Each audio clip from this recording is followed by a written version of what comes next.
Je vais parler d'un sujet qui me tient à cœur, puisque faisant de la philosophie de l'art, je m'intéresse depuis quelques années à l'architecture, qui est un peu le parent pauvre de la philosophie de l'art, et qui mérite, à mon avis, d'être véritablement intégrée dans la recherche philosophique sur les arts. Alors ici, on parle du commun, on parle du monde commun, de faire communauté, et il ressort évidemment de tout ce qui a été dit jusqu'ici que l'architecture a quelque chose à dire concernant le faire communauté et même quelque chose à faire concernant cette affaire. Donc qu'il y ait une action que j'appellerais éthico-politique de l'architecture, j'ai l'impression que nous sommes tous d'accord là-dessus, sur l'idée que l'architecture et l'urbanisme organisent des fonctions qui sont articulées entre elles en ce que Wittgenstein appelle des modes de vie, et que, ce faisant, évidemment, elle touche de façon très, très évidente à l'éthos. Si on revient sur l'étymologie, évidemment, d'éthique, ça signifie les mœurs, les modes de vie communs, et l'éthos, l'éthique n'étant jamais loin du politique, puisque l'éthos, comme le politique, concerne les affaires humaines et centralement les relations interindividuelles. L'homme est un animal politique, comme le disait fort bien Aristote. Bon, alors, la question que je voudrais poser avec vous, c'est effectivement derrière ces deux questions, finalement. C'est de montrer comment cette question, que je viens de résumer de façon très vague, très, très globale, s'est posée depuis les débuts de l'architecture, mais qu'elle se pose en des termes qui ne sont pas les mêmes. Et c'est très significatif de voir qu'on a parlé ici de communauté, de monde commun, etc. C'est le mot qui émerge, mais qu'on n'a pas parlé d'autres termes, comme par exemple celui de vertu, celui de vice. Donc, ce que je voudrais montrer, c'est que cette question globale, elle est abordée, et elle est traitée, elle est envisagée de façon différente selon les époques, selon ce que j'appellerais, à la suite des intervenants d'hier, des paradigmes qui sont très différents. Par paradigme, je veux dire que notre vocabulaire, notre lexique, notre manière de poser les questions, notre manière d'y répondre, n'est pas autonome de quelque chose de plus large qu'on pourrait appeler une vision du monde. Alors, je vais essayer de le montrer en m'intéressant à une période particulière, particulièrement intéressante à mon avis, parce que c'est un moment où la question de l'amélioration amélioration des individus et des relations sociales par l'architecture a été posée de manière absolument explicite. Et ce moment, c'est le moment de la Révolution française de 89. Alors, c'est sans doute pendant cette période que le projet de moraliser, vous entendez bien qu'il s'agit d'un projet éthico-politique, si je dis moraliser, c'est en ce sens large, je ne peux pas dire éthiciser, mais nous comprenons, c'est à ce moment-là que les formulations étaient le plus explicites. Alors, bon, on se souvient tous de la rupture radicale qui s'est effectuée entre 89 et 92, qui a fait passer la France d'une monarchie absolue de droit divin à la République, la suppression de la société d'ordre, de la féodalité, des privilèges, qui a transformé les sujets en citoyens, et qui s'est voulu un perfectionnement à la fois politique et moral. On se souvient que la Révolution, c'est ça. Donc l'idée, c'est contre la dégénérescence que signifiait la monarchie, eh bien, effectuer une régénération, ce thème absolument capital de régénération qui vaut dans tous les domaines, et notamment dans le domaine de l'architecture. Donc, l'architecture a eu des buts civiques déclarés, absolument déclarés, et dans son discours sur les monuments publics, lu au Conseil du département de Paris en 1791, eh bien, De Kersin, homme politique donc engagé dans la Révolution, dit la nécessité d'ajouter au discours des révolutionnaires donc à tout ce travail philosophique sur les esprits, eh bien, ce qu'il appelle le langage énergique des monuments. Hein, vous lisez, je ne vous parlerai donc ici que des monuments à faire, je les considérerai surtout dans leur rapport avec la Révolution. C'est par elle et pour elle que nous sommes. Nous lui devons l'hommage de nos premiers travaux. Affermissons la liberté, tout deviendra facile. Pour y parvenir, joignons aux instructions de la parole le langage énergique des monuments. Je ne lis pas la fin. Alors, pour réaliser la régénération qui est attendue des individus, des relations sociales, eh bien, il faut mobiliser, c'est ça l'idée qui m'intéresse, il faut mobiliser non pas seulement des arguments discursifs, non pas seulement des démonstrations philosophiques, ce que fait Rousseau, mais encore une rhétorique propre à l'architecture. On trouve ça chez quantité d'auteurs, chez Quatremer de Quincé, par exemple, bien sûr, qui déclarait, à propos de la transformation de l'église Sainte-Geneviève en Panthéon, vouloir faire, je cite, un cours suivi des vertus essentielles de l'homme et du citoyen. Bon, et puis c'est surtout ce qu'on voit dans l'ouvrage de Claude Nicolas Ledoux, hein, l'architecture considérée, tout est dit dans le titre, hein, sous le rapport des arts, des mœurs et de la législation, 1804. Hein, un ouvrage absolument extraordinaire où se mêlent les deux traditions du traité d'architecture et de la réflexion sur l'utopie. Hein. Donc, vous connaissez évidemment ici parfaitement cet ouvrage, je n'insiste pas davantage. Je rappelle simplement que cette idée que l'architecture doit être mise au service de la régénération, elle vaut pour tous les arts. Hein, bien sûr, c'est l'époque où l'idée que l'art ne doit avoir aucune finalité extra-esthétique et extra-artistique n'est pas du tout portée, et où il va de soi que les artistes réunis dans la nouvelle commune des arts disent que l'artiste, je cite, hein, doit être le ministre de la morale et le chantre inspiré des dogmes civiques. Donc l'architecture ne fait pas exception, mais évidemment, c'est la question de savoir comment. Hein, c'est la question du modus operandi. Donc le projet, il est dit, l'intention, elle est répétée par tous, mais comment? Alors comment? Eh bien, c'est ça que je voudrais expliciter en quelques points, et je vais diviser en 3 points cet exposé. Je vais voir, l'idée, c'est quels moyens sont mobilisés. Aujourd'hui, on a parlé de quantité de moyens, créer des rituels autour, s'occuper des lavoirs en commun, créer des espaces sur les trottoirs. Bon, voilà, ça, ce sont nos moyens. Mais quels étaient les moyens des révolutionnaires architectes, des architectes révolutionnaires? Alors, premièrement, ce sont ce que j'appelle les moyens de la référence. Et ces moyens, eh bien, ils sont fournis à l'architecture par des arts qu'elle intègre. Puisque c'est toujours une question de savoir si la peinture fait partie de l'architecture. Bon, ici, je considère que l'architecture est l'art architectonique par excellence qui intègre d'autres arts comme la sculpture, la mosaïque, la menuiserie, etc. Alors, les arts de la référence, effectivement, c'est d'abord les images peintes et sculptées.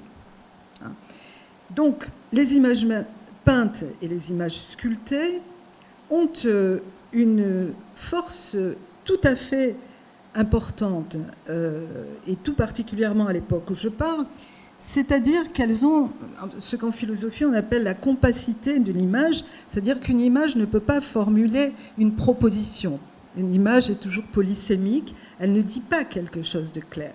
Mais cette faiblesse à l'égard du logos est l'envers d'une force à l'égard du pathos, c'est-à-dire que l'image, elle a le pouvoir.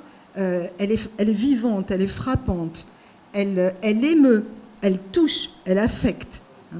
Et le visible a des effets qui court-circuitent le logos et qui provoquent des effets émotionnels. Or, et c'est là que j'en viens à mon histoire de paradigme, or, on est dans une période, dans un contexte totalement sensualiste et empiriste. Donc, c'est l'idée que, contre le rationalisme, on ne croit plus aux idées innées. On ne pense pas que le bien est inscrit dans les consciences avec l'idée de Dieu à la naissance. On pense que, alors on sait bien entendu des grands auteurs comme Locke, comme Berkeley, comme Hume, comme Condillac, comme Diderot, etc., etc., eh bien, on pense que l'enseignement moral doit passer par l'expérience sensible.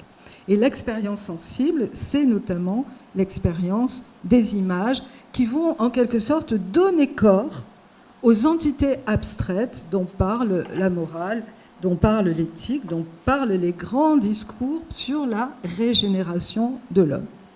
Donc, on va faire un grand usage, notamment des statues.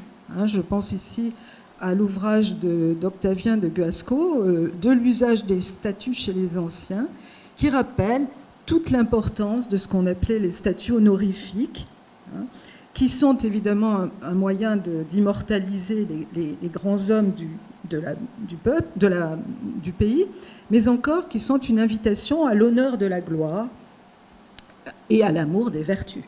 Donc vous retrouvez ça dans tous les textes, c'est tout ce lexique qui est présenté. Alors, donc voilà pour la force propre des images, peintes et sculptées. De quoi doivent-elles être les images, évidemment? C'est quoi le contenu iconique? Eh bien, des exemples remarquables d'actions vertueuses, anciennes et contemporaines. Et là, évidemment, c'est tout le glorieux passé d'Athènes et de Rome qui abonde en figures héroïques. C'est les Horaces, dont le courage a.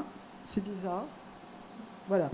Alors, ce sont les Horaces, les frères Horace qui ont permis la victoire de Rome sur Albe. C'est Brutus qui a payé du sacrifice de ses fils le salut de la République romaine. C'est Caton d'Utique. Enfin bon, vous connaissez tout ça. Et à ces grands exemples anciens s'ajoutent de grands exemples contemporains, parce que le passé n'est plus la seule référence. Et l'iconographie révolutionnaire, eh bien, fait la place qu'on sait au serment du jeu de paume, à la prise de la Bastille, à la Déclaration des droits de l'homme. On a vu tout à l'heure, on a vu le serment du jeu de paume tout à l'heure représenté par l'esquisse de David. Évidemment, Marat assassiné, Barra aussi, le jeune révolutionnaire. Et puis, le culte des grands hommes qui se traduit par une multiplication extraordinaire pendant la période de portraits peints ou sculptés des hommes illustres, des martyrs de la Révolution, des théoriciens de la Révolution, Mirabeau, Voltaire, Rousseau, l'abbé Deschamps, etc. Donc l'idée, c'est véritablement ça, c'est qu'il faut donner des exemples. Comment on va rendre les hommes à vivre mieux entre eux? Eh bien, en les rendant vertueux. Comment on les rend vertueux? En leur donnant de grands exemples. Autrement dit, l'exemple des vertus, je cite ici Ledoux, l'ouvrage dont je parlais, l'exemple des vertus avance plus les progrès de tous les élans que le plus beau des dialogues. Les monuments qui les consacrent frappent davantage la classe laborieuse qui n'a pas le temps de lire. Bref, vous l'avez compris, les hommes illustres et leurs actions constituent des exemples. Et les exemples, c'est décisif dans l'éducation. Ça, c'était le premier moyen. Deuxième moyen, toujours dans les moyens de la référence. Donc les images, peintes ou sculptées. Deuxième moyen, les allégories. Ça foisonne. Les allégories qui combinent donc une image et un langage codifié et qui ont donné lieu à beaucoup de réflexions chez les philosophes de l'image, en montrant comment l'allégorie a un pouvoir de personnification des principes. Et là encore, vous trouvez le fond sensualiste et empiriste de l'époque qui réclame effectivement cette présence d'une personnification des principes pour les rendre tout simplement sensibles à la vue. Et on peut voir comment, par exemple, entre 1000 exemples, dans la cité idéale de Ledoux, eh bien, le bâtiment du Panaréthéon, qui est le temple où la morale des devoirs civiques doit être enseignée, eh bien, vous avez des représentations de la sagesse sous les traits de Minerve, des vertus sociales, des vertus particulières. Et Ledoux, dans son texte, décrit, je lis juste un tout petit passage, la justice pèse les droits dans sa balance, là elle récompense, plus loin elle punit, la tempérance est à ses côtés. Vous voyez, tout le vocabulaire est le vocabulaire traditionnel des vertus. La magnanimité, la générosité, la continence, etc. Et certains, même comme Quatremère de Quincy, préfèrent la représentation allégorique à la représentation réaliste d'actions et de personnages historiques ou contemporains. Hein. Parce que l'allégorie est à la fois suffisamment sensible pour donner corps au principe et suffisamment abstraite pour faire en quelque sorte se décanter l'histoire. Vous voyez, l'allégorie a une espèce de statut intermédiaire qui est pour cette raison même très, très sollicitée. Troisièmement, toujours dans cette première catégorie, vous avez évidemment les symboles. Hein. Les symboles qui, à la différence de la conventionnalité de l'allégorie, entretient une relation plus naturelle avec ce qu'il signifie.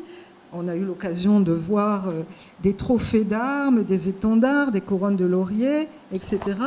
Je trouve particulièrement frappant le cas particulier des faisceaux de licteurs, hein, que vous retrouvez partout sur les bâtiments, notamment sur le Pacifère, l'un des bâtiments de la cité idéale de Ledoux.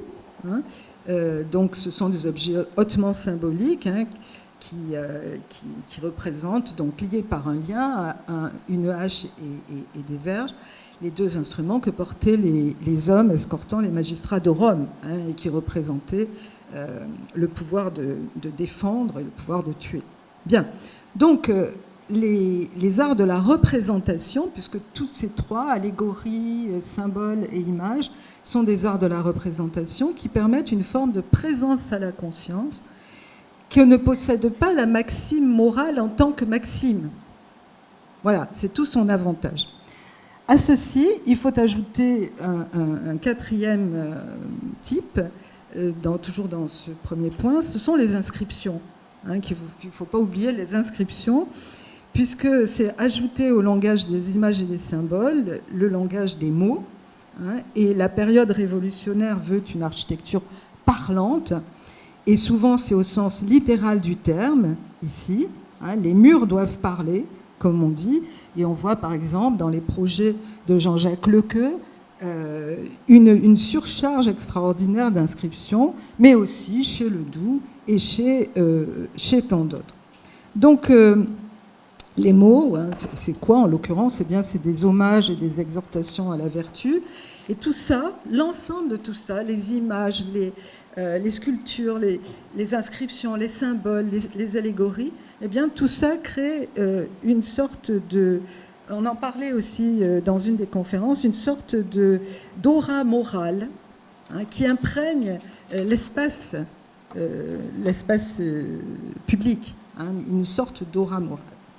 Donc, en résumé, on peut voir sur ce premier point à quel point l'architecture révolutionnaire à vocation éthique, hein, use d'une gamme de moyens que j'ai appelés les moyens de la référence, hein, et qu'on voit réunis, par exemple, dans ce projet pour le Temple de l'égalité d'Alexis François Bonnet, hein, qui s'accompagne d'une description.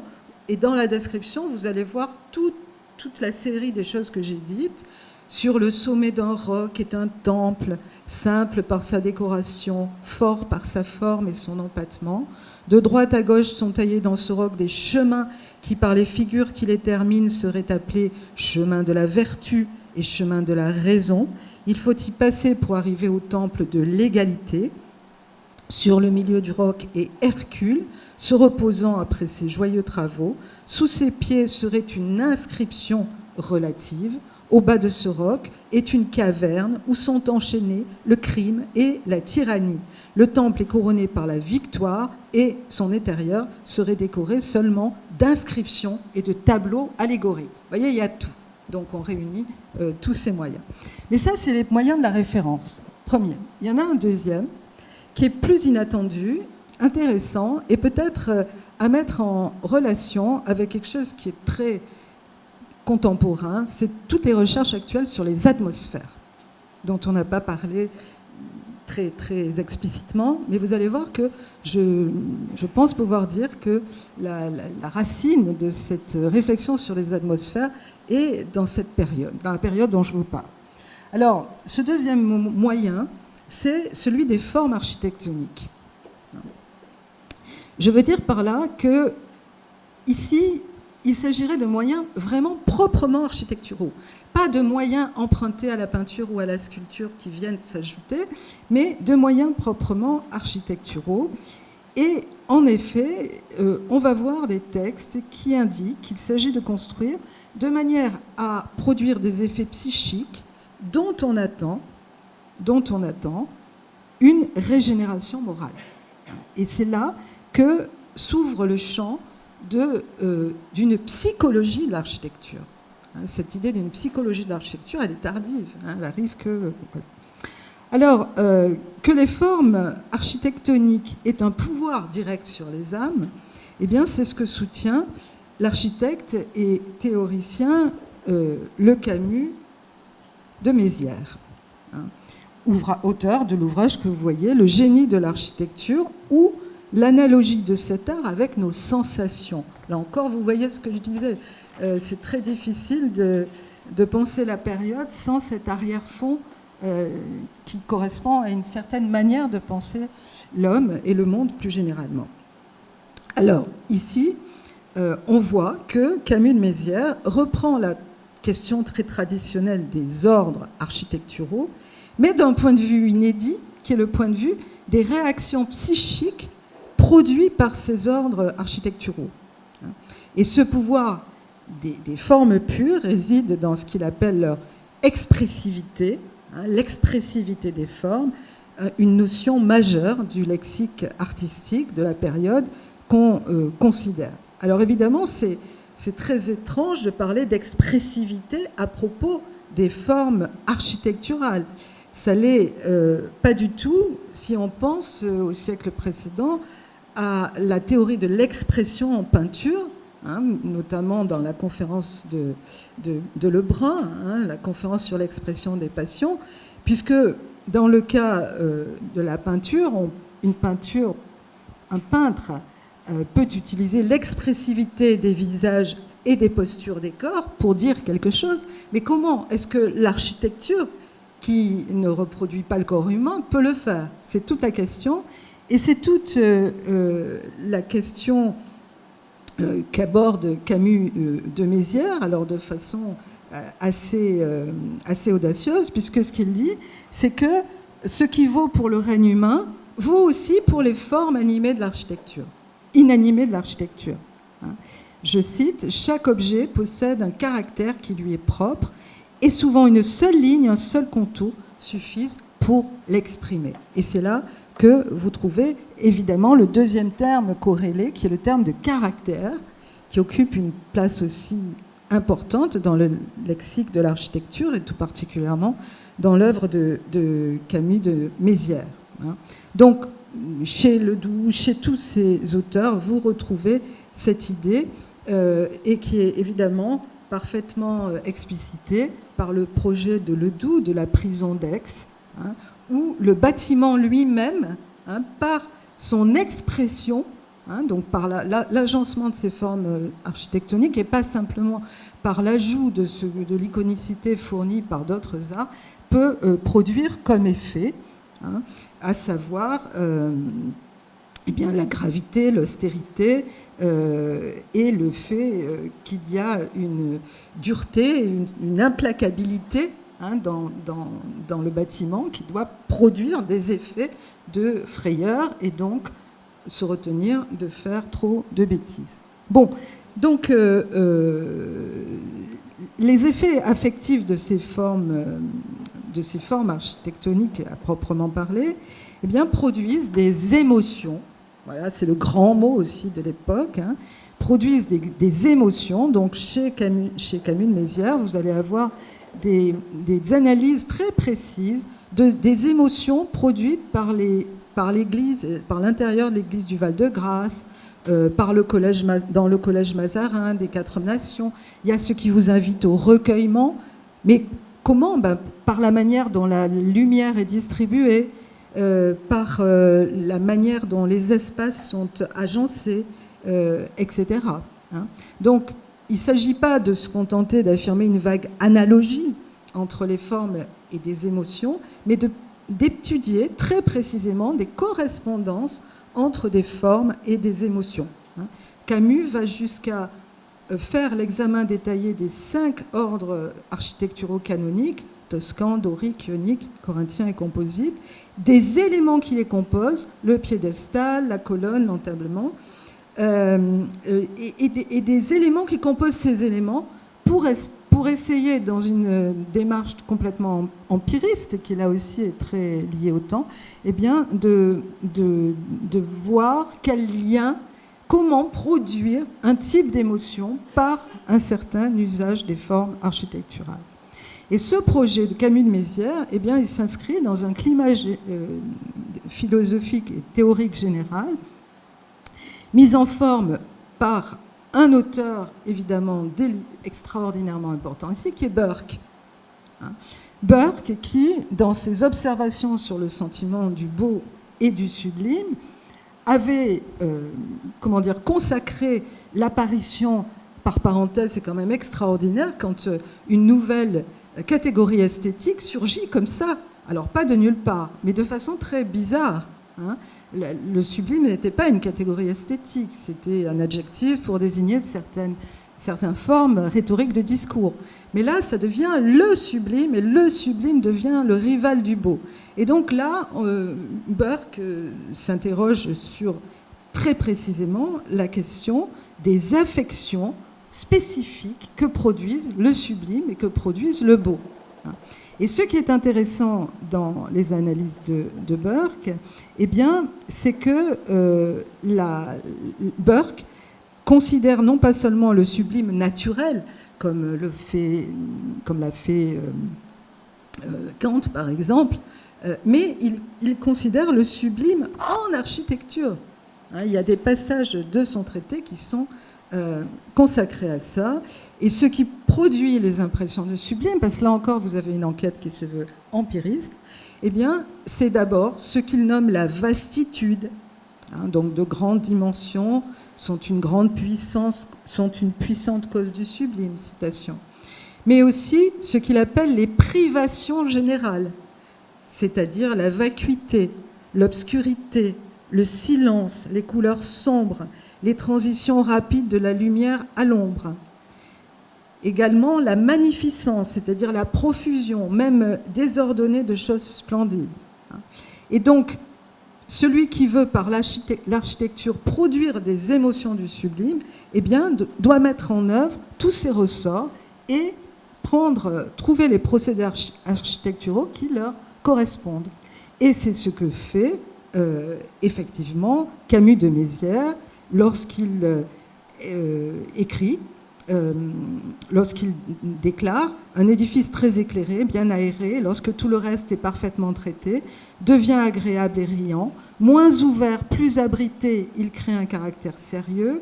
La lumière encore plus interceptée, il est mystérieux ou triste. » Donc, ce qu'on va voir, c'est la mise en œuvre de tout ce savoir théorique qui était extrêmement développé et passionnant à étudier, je le dis au passage. Donc ça a été traduit déjà architecturalement dans la décision de Quatremer de Quincé de faire supprimer la lanterne qui dominait l'église Sainte-Geneviève, de manière à obtenir un autre type de lumière. Et puis, c'est surtout dans tous les projets non réalisés qu'on trouve les plus extraordinaires. Voilà, ça c'était la citation de Burke. Les projets non réalisés, par exemple, le projet d'opéra de Ledoux, Hein, non, là, c'est le... Oui, c'est ça, c'est bien le... De Boulay, oui, oui, bien sûr, de Boulay. Hein. Mais je suis troublée parce que je crois que vous me faites signe pour me dire que j'ai plus de temps. Je ne sais plus combien il me reste. Bon, écoutez, je pense que 5 minutes, ça devrait marcher. Donc voilà, donc cette fois-ci le projet de métropole du même. Hein.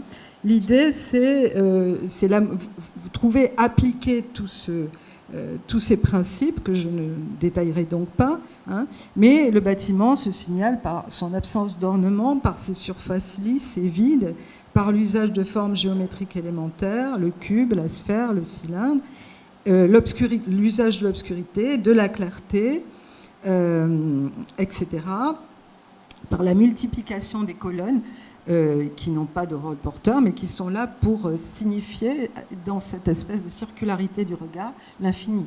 Hein.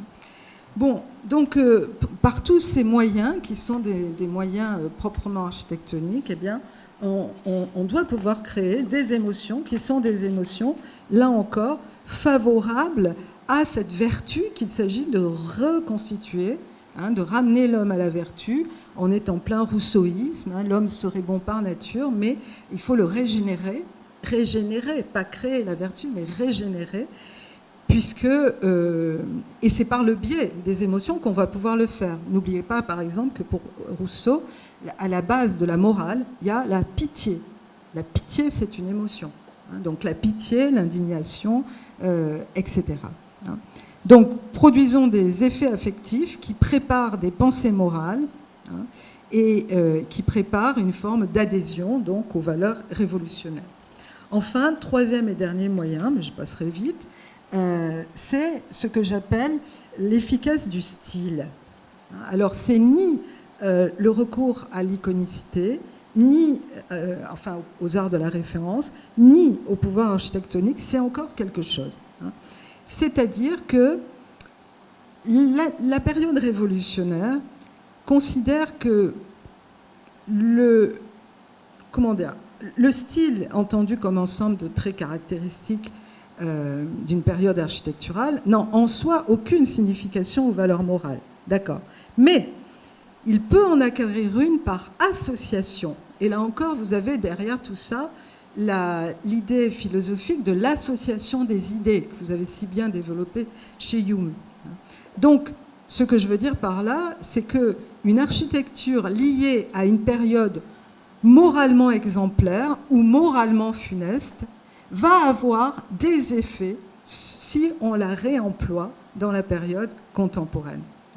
Autrement dit, un portique corinthien ne ressemble pas à une vertu civique, mais il peut être tenu pour vertueux lorsqu'il est issu d'une société vertueuse. Alors j'avoue que c'est un peu plus compliqué, mais c'est vrai que vous trouvez ça dans les textes. Donc il y a des styles architecturaux moraux pour ces architectes et d'autres qui ne le sont pas. Donc il y a une moralisation par l'architecture qui se fait par une moralisation, par emprunt d'une architecture morale au moment de son invention.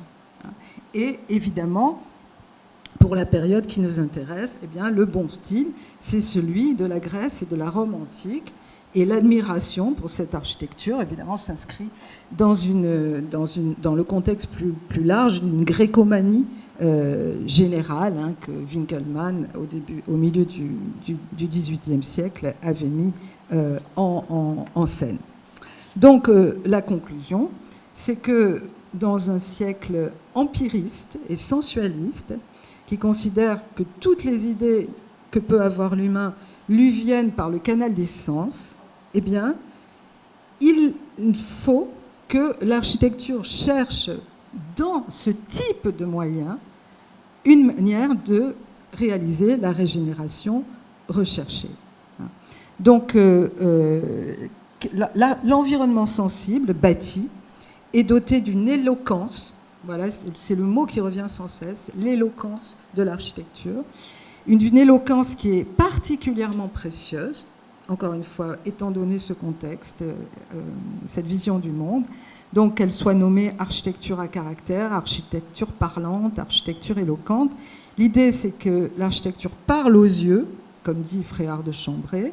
Et cette éloquence muette repose sur plusieurs registres: le registre des images, des allégories, des symboles, des inscriptions, des formes architectoniques et du style.